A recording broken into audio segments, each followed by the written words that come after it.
Parece que eu fui abduzido. O que tá acontecendo aqui? Senhor Presas, finalmente te encontrei. Você me enganou. Aquelas armas a laser que você me vendeu eram falsas. A invasão da nebulosa de Andrômeda foi um fiasco. Você acha que eu vou deixar você destruir a Andrômeda? Lá tem uma sorveteria mó boa, pô. Calado, seu pinípede infernal. Eu vou te desintegrar com meu raio da morte! Quando tu tem que atirar, atire. Não fique tagarelando. Agora, como eu saio dessa nave? Olha, o Sr. Presas voltou. Oi, surpresas. Voltou logo a tempo de ouvir a gente falar sobre 2 filmes ruins.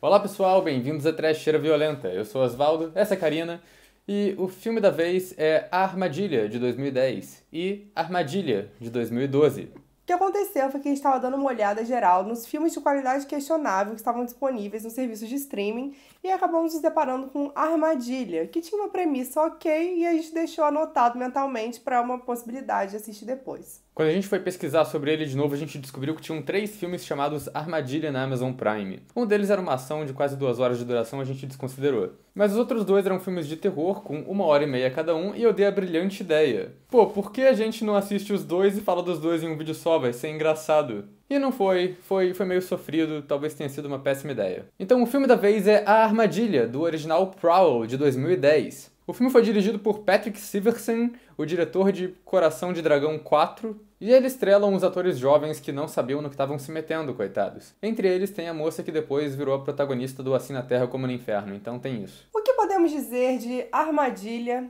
além de que é um filme da After Dark?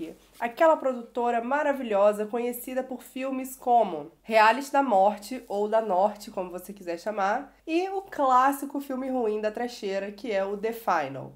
Então a gente meio que já estava preparado pro que esperava a gente. E o filme da vez é Armadilha, do original ATM, de 2012. O filme é dirigido por um tal David Brooks e estrela Brian Garrett, Alice Eve e o Josh Peck. Sim, é o Josh do Drake Josh e ele tá nesse filme.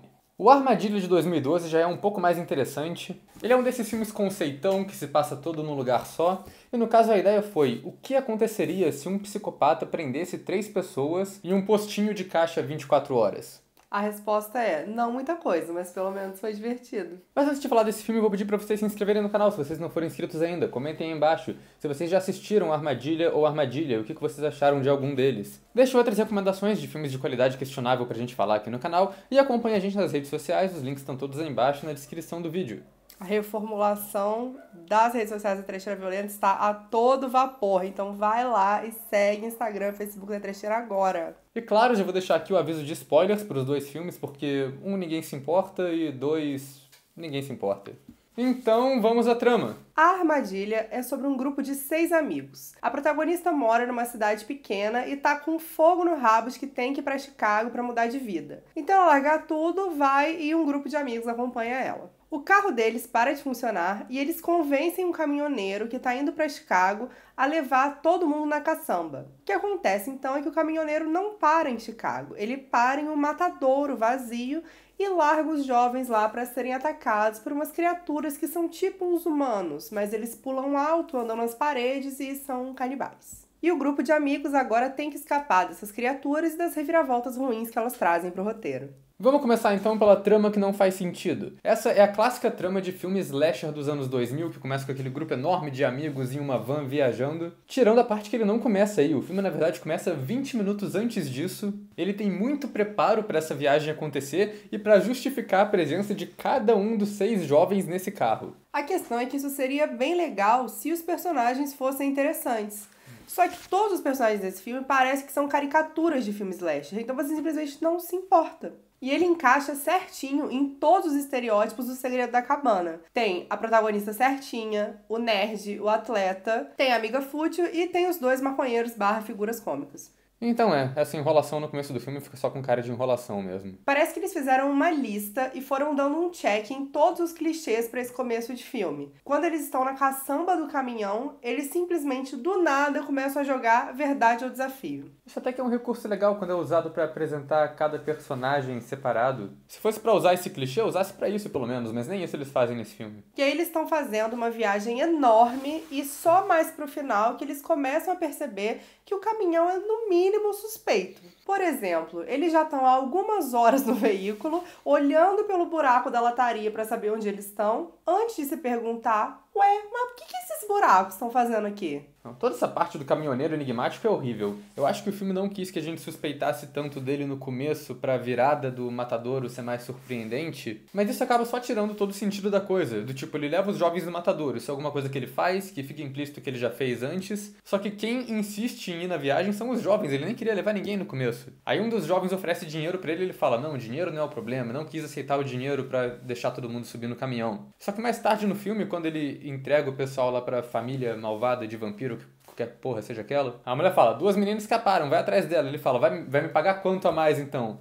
Então, tipo, é um personagem que o objetivo dele não tá claro, tá? Ele quer lucrar ali, ele trabalha pra galera do mal, então faz ele querer lucrar ali, tipo, aceita o dinheiro da galera no começo, depois deixa a galera no matadouro, pega o dinheiro da mulher também. É um personagem mais consistente. É porque ele é um cara ético. Ele só leva as pessoas pra elas serem assassinadas, mas dinheiro ele não aceita. Até Caronte cobra umas moedas de bronze pra levar a galera pro inferno e o cara não cobra a galera. Isso porque a viagem de caminhão nem faz sentido, porque todos os jovens entram no caminhão e o carro do moleque nerd que tava levando todo mundo só ficou lá abandonado na estrada, nunca mais foi visto. Não tem nenhuma fala, o moleque nem fala, pô, mas eu tenho que ver aqui o que eu vou fazer com o meu carro, se meu pai vem buscar. Não, eles só largam o carro lá e vai embora, desapegado. O que parece é que o roteirista tentou fazer uma coisa meio Pascal Laugier, de fazer você achar que o filme vai ser sobre uma coisa, quando na verdade ele é sobre outra coisa. A grande questão é que o Pascal Laugier, quando faz isso, ele faz todo um preparo na trama. Esse filme não, ele simplesmente chega na metade e do nada você tá num matadouro abandonado com um monte de zumbi humano com lentes claras socado de energético. E é muito estúpido também, porque quando eles veem que eles estão num lugar que obviamente não é Chicago, eles saem do caminhão pra procurar outra saída no matadouro abandonado, eles são atacados, voltam pro caminhão, quebram a lateral do caminhão e fogem. E você só pensa, por que não quebraram essa porra e fugiram antes? Por que entrar no lugar onde o cara do mal quer que eles entrem? E aí no final aparece essa mulher com essas criaturas que a gente não sabe o que são, não tem muita explicação sobre isso, simplesmente é uma merda que acontece. E aí tem um plot twist meio nonsense que a protagonista do filme adivinha. Ela também tem os superpoderes que a mulher tem. Eu não sei nem o que dizer sobre isso.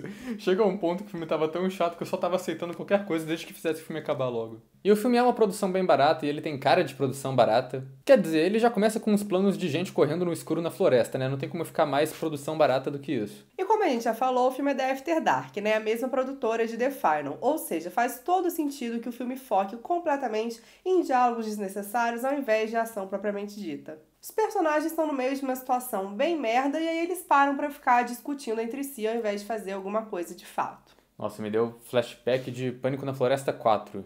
Pânico na Floresta 4 não é bom. E a parte técnica do filme é um desastre completo também. As cenas de ataque das criaturas é papo de dar convulsão na tua cabeça. A câmera é tão tremida, tão frenética, que você não consegue entender quem tá na cena, quem não tá, quem morreu, quem foi atacado, quem atacou. Não dá nem pra ver o que são as criaturas. Ele faz Rob Zombie parecer John Carpenter, esse diretor.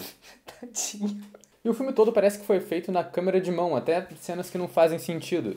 Quer dizer, quando a galera tá na caçamba do caminhão, você quer gravar a parada na câmera de mão pra dar aquela tremidinha, dar aquela noção de movimento, de viagem, beleza. Mas no começo do filme eles estão em um diálogo normal, dentro da casa, no plano contra plano, e a câmera fica tremendo. Talvez eles tenham feito isso pra tentar emular um estilo igual o James Wan faz, mas o que ficou parecendo mesmo é que eles não tinham um tripé onde apoiar essa câmera. E pra não falar que o filme é de todo ruim, teve um plano que eu achei legal quando a protagonista tá investigando o matadouro, que mostra ela entrando lá enquanto uma criatura segue ela pela sombra sem ser vista. Então achei essa parte legal. Ah, e a maquiagem do filme é bem cagada também. As criaturas são só umas pessoas com a lente esclera preta e sangue falso na boca e só. E tem uma grande sequência em que a protagonista tá com sangue na cara e que parece que ela tá com uma máscara gold de limpeza de pele, sabe? É difícil. No geral, a armadilha é isso aí. Um filme que tenta muito ser mirabolante, mas na verdade ele só é chato. A trama é sem graça, os vilões são sem graça, as cenas de morte são sem graça e o filme é sem graça. Categoria sonífero. Então vamos à trama. O filme é sobre David, que tá na famigerada festa da firma, combina de dar carona pro crush dele e levar ele em casa. Mas ele tem que levar o amigo transão junto, que é o Josh, porque ele também é a carona dele. Aí eles decidem parar em um caixa 24 horas pra tirar dinheiro, mas eles ficam presos lá porque tem um cara de casaco bem ameaçador do lado de fora, que logo é revelado que é um assassino. E aí o filme fica nesse impasse. O assassino não entra lá e eles não querem sair. Só que eles também não podem esperar muito porque tá ficando muito frio e eles podem congelar lá dentro. Vamos combinar aqui logo de cara que a melhor coisa, a melhor surpresa que esse filme nos trouxe foi o Josh do Drake e Josh. Porque ele tem um carisma, mesmo interpretando um amigo babaca, e parece que ele tá se divertindo fazendo aquilo também. E é muito esquisito ver o Josh sendo o transão. Parece que o Josh tá interpretando o Drake, dá uma confusão assim na cabeça. E o pior de tudo é que mesmo ele sendo o amigo transão nesse filme, ele continua sendo o empata foda.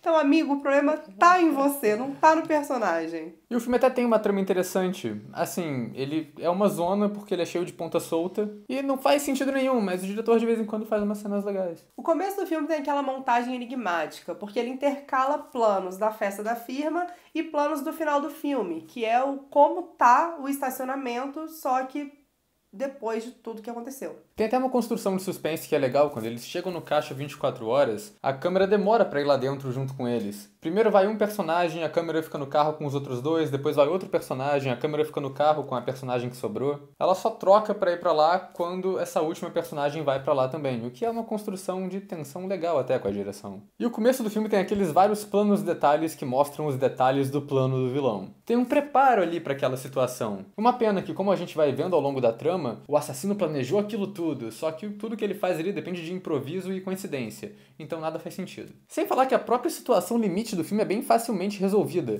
Metade do tempo que eles estão ali, o assassino tá tentando abrir a porta de trás do lugar sem ver onde eles estão, eles podiam só abrir a porta e ir embora. Tem várias oportunidades pra isso na trama, pra situação só se resolver. O filme acaba virando um daqueles filmes que acontecem em um lugar só. São 3 personagens presos em um lugar por um motivo meio besta e grande parte do tempo são eles discutindo os porquês deles estarem naquela situação. Ah, mas por que ele tá fazendo isso? Ah, mas por que a gente vai parar aqui? Ah, mas isso é culpa sua. Nada que a gente nunca tenha visto em uns Five Strangers ruins por aí. Mas sério, o que mata esse filme pra mim é o plano ou a falta de plano do vilão. Pra você ter uma noção, ele nem leva uma arma pra lá. A arma que ele arranja pra atacar as pessoas é o bagulhinho que ele pega lá no carro dos personagens. Que ele só consegue abrir porque a tranca do carro tá com defeito. E porque, por algum motivo, eles param o carro a 10 metros de distância do lugar onde eles querem ir à 1 da manhã. Não tem motivo nenhum pro cara ter feito isso.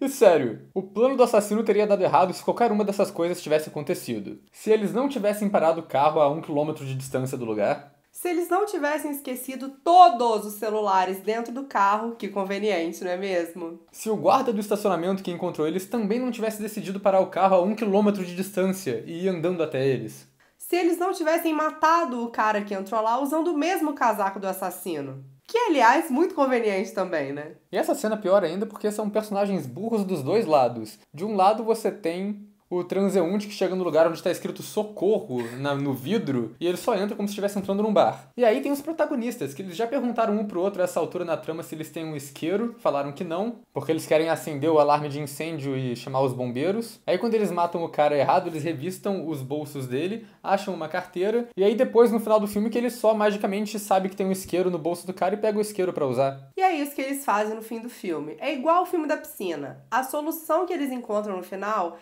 poderia ter sido feita desde o princípio, o que faz só com que os protagonistas pareçam burros. No final nem tem investigação nem nada. O protagonista é incriminado por tudo e parece que o assassino planejou isso de alguma forma. Mas é claro que isso também não faz sentido, porque a moça morre acidentalmente, então não tinha como o cara ter previsto que era isso que ia acontecer. E o filme termina tentando forçar aquela coisa do olha como esse assassino é esperto, ele planejou tudo, ele fez isso antes e vai fazer de novo. Mas não, ele não fez porra nenhuma. Eu odeio quando o filme tenta forçar o assassino flopado deles pra cima da gente como se ele fosse a coisa mais foda do mundo. Então, Armadilha é um filme bem sem sentido mesmo, mas que vale a pena ver por causa do Josh. Ele mesmo que eleva esse filme a uma bela trecheira.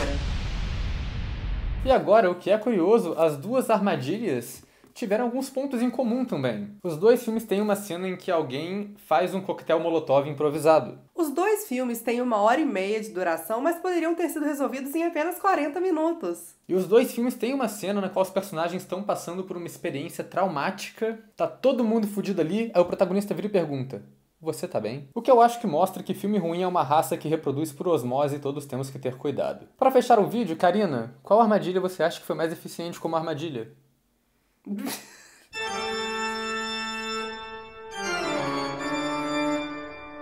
Os dois têm muito da coincidência, né? Porque no primeiro filme, as bonitas imploraram pra ser levadas pro matadouro. Não E classifica como armadilha. E no segundo filme, parece até que é uma sequência, né? E no segundo filme, eles só calharam de estar ali, né? Fora azar deles, não era especificamente pra aquilo ter acontecido com eles. O segundo filme tem pelo menos uma armadilha, que é quando o cara coloca aquele fio que o Josh bate quando ele tá correndo, porque ele sabia que o Josh ia correr naquela direção. É verdade. Resposta errada, a armadilha mesmo são os próprios filmes que estão esperando alguém desavisado cair neles no catálogo do Prime.